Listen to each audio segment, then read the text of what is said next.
Bird புயலினுடைய தாக்கம் பிரித்தானியா முழுவதும் தொடர்ந்து கொண்டிருக்கிறது. இது பல இன்னல்களை ஏற்படுத்தி இருக்கிறது. இதன் காரணமாக பாதிக்கப்பட்ட மக்கள் பல முறைப்பாடுகளையும் குற்றச்சாட்டுகளையும் அரசாங்கத்தின் மீது தொடுக்கிறார்கள். இது சம்பந்தமான இப்போதைய அப்டேட் என்னவாக இருக்கிறது அப்படின்றத இந்த வீடியோவில் பார்க்க போகிறோம். லண்டனில் மறுபடியும் ஒரு துப்பாக்கி சூட்டு சம்பவம் பதிவு செய்யப்பட்டிருக்கிறது. இந்த முறையும் வயது குறைந்த ஒருவர் தாக்கப்பட்டிருக்கிறார். யூகே உள்ளேயே நீங்க ட்ரிப் போறதுக்கு கட்டணம் கட்ட வேண்டிய ஒரு காலம் உருவாக போகிறது. இது சம்பந்தமான மேலதிக தகவல்களையும் இந்த வீடியோல பார்க்கலாம். நண்பர்களுக்கு வணக்கம். இன்னும் ஒரு வீடியோல உங்களை சந்திக்கிறதுல ரொம்பவே சந்தோஷம். தொடர்ச்சியாக வீடியோக்கள் பார்க்குறீங்க அப்படின்னா மறக்காம சப்ஸ்கிரைப் பண்ணுங்க. இந்த வீடியோவுக்கு ஒரு லைக் பண்ணுங்க. உங்க நண்பர்களோடையும் இந்த வீடியோவை பகிர்ந்து கொள்ளுங்க.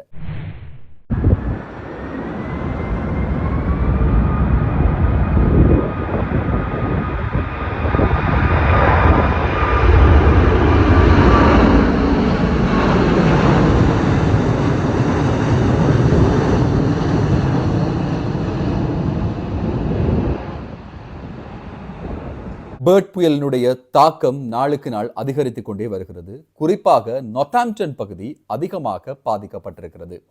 ஏற்கனவே அறிவிக்கப்பட்டது போல சவுத் வேல்ஸ் பகுதியில் ஏராளமான குடும்பங்கள் பாதிக்கப்பட்டிருப்பதாகவும் கிட்டத்தட்ட 300க்கும் அதிகமான இடங்கள்ல வெள்ள அபாயம் விடுக்கப்பட்டிருப்பதாகவும் சொல்லப்படுகிறது.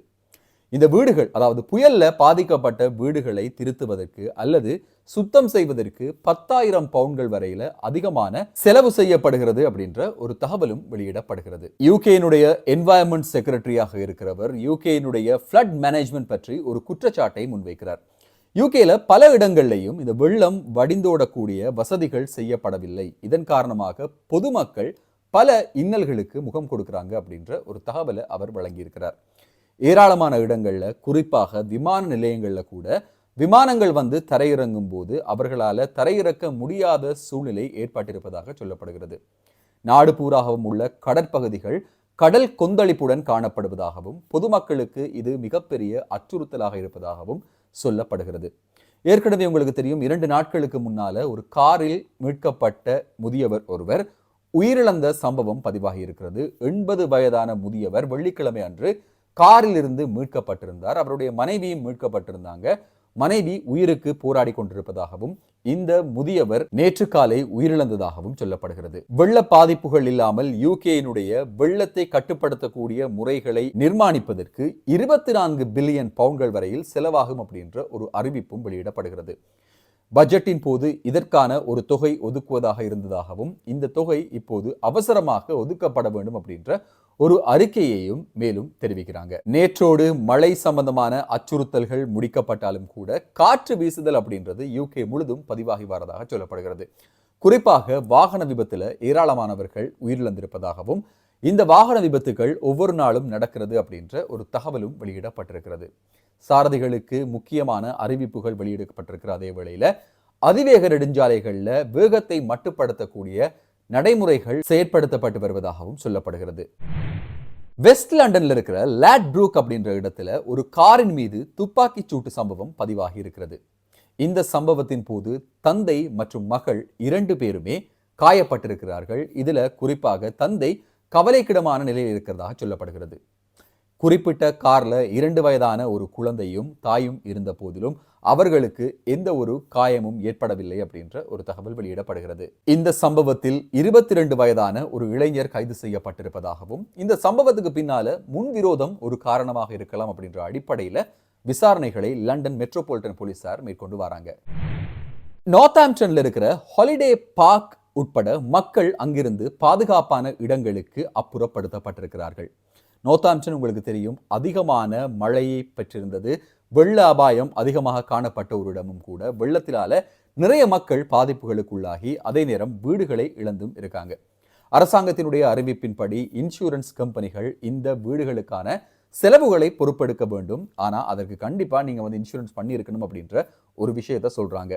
வாடகை வீட்டில் இருக்கிறவங்களுடைய இந்த செலவை உடனடியாக அவர்கள் உரிமையாளர்களுக்கு அறிய தர வேண்டும்.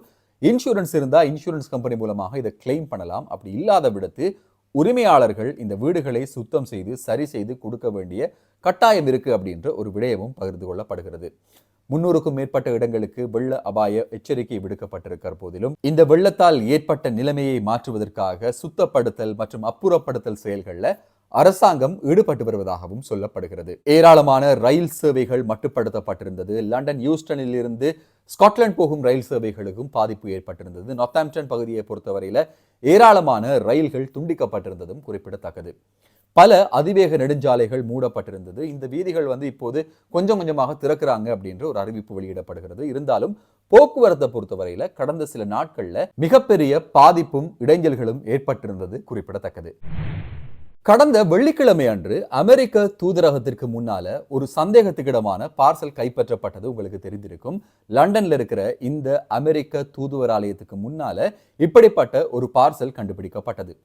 சம்பவ இடத்திற்கு விரைந்து வந்த போலீசார் இந்த பார்சலை மீட்டு கட்டுப்படுத்தப்பட்ட ஒரு வெடிப்பு நடவடிக்கையை செய்திருந்தாங்க. கண்ட்ரோல்ட் எக்ஸ்ப்ளோஷன் அப்படின்னு சொல்லக்கூடிய ஒரு வகையான செயல்முறையை அவர்கள் செயற்படுத்தி இருந்தார்கள்.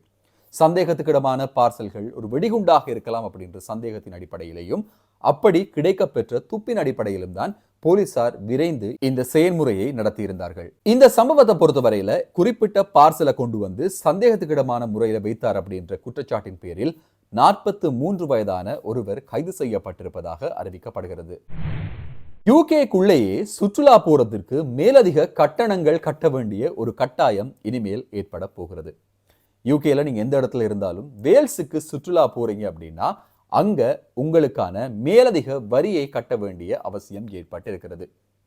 1.25 பவுண்ட்கள் வரையில ஒரு இரவுக்கு வேல்ஸுக்கு வரக்கூடிய சுற்றுலா பயணிகளுக்கான வரி அப்படின்ற ஒரு வரி அறவிடப்பட போகிறது.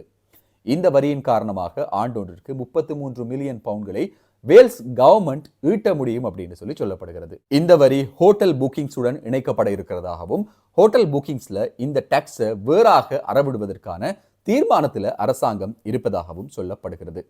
சுற்றுலா போறதுக்கு உள்ள இருக்கிறவங்களுக்கே லோக்கல்ஸுக்கே இப்படியான கட்டணமா அப்படின்ற ஒரு விமர்சனம் இப்போது முன்வைக்கப்பட்டு வந்தாலும் கூட அதிகப்படியான சுற்றுலா பயணிகள் வருவதாலும் வேல்ஸ் கவர்மெண்ட் இப்போ கொஞ்சம் ஃபண்ட்ல பிரச்சனையோட இருக்கிறதுனாலும் இந்த திட்டம் வேல்ஸை இம்ப்ரூவ் பண்றதற்கு மிக முக்கியமான ஒரு திட்டமாக இருக்கும் அப்படின்னு சொல்லப்படுகிறது.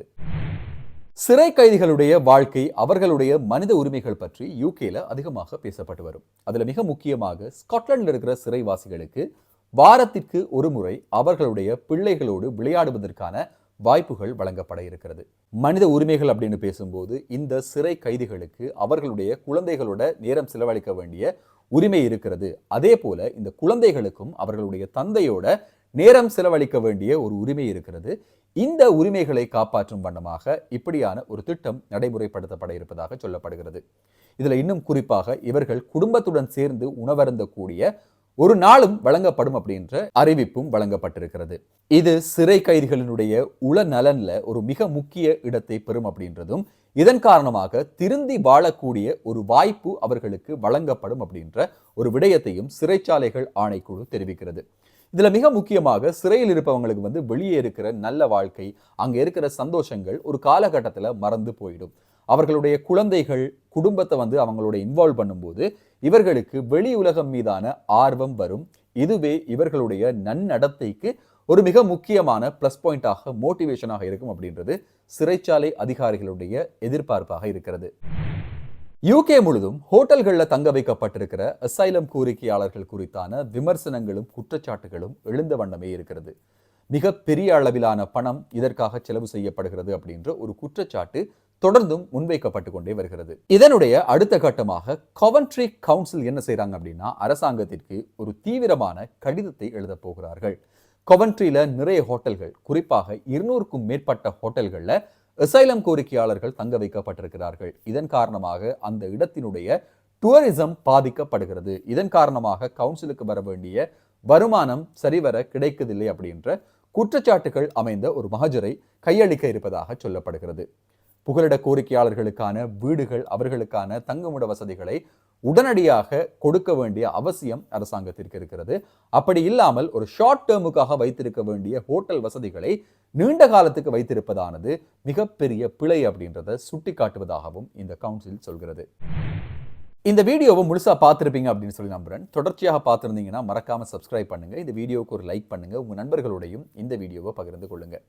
இன்னும் ஒரு வீடியோவில் இன்னும் சுவாரஸ்யமான புதிய செய்திகள் தகவல்களோடு உங்களை சந்திக்கும் வரை நன்றி, வணக்கம்.